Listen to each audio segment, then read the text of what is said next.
সারাদিন কষ্ট করে রোল বানালাম। রোল বানিয়ে ভাবলাম যে আশেপাশের কাউকে ডাকা যায় কি না।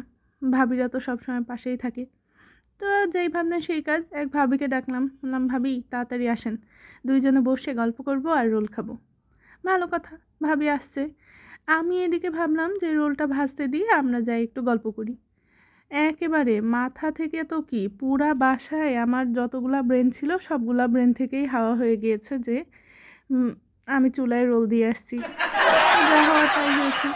এই মোমেন্টটা মনে হচ্ছিল ফোন যদি আমাকে মিস কল দিয়ে বলতে পারতো যে তাড়াতাড়ি আসেন, আপনার রোল পুড়ে ছাই হয়ে গেল। ফোন তো আর সেটা করে নাই। এসে দেখি এগুলা ফ্রাই রোল হয় নাই, সবগুলা কয়লা রোল হয়ে গিয়েছে। কি আর করা, খাবার তো আর নষ্ট করা যাবে না।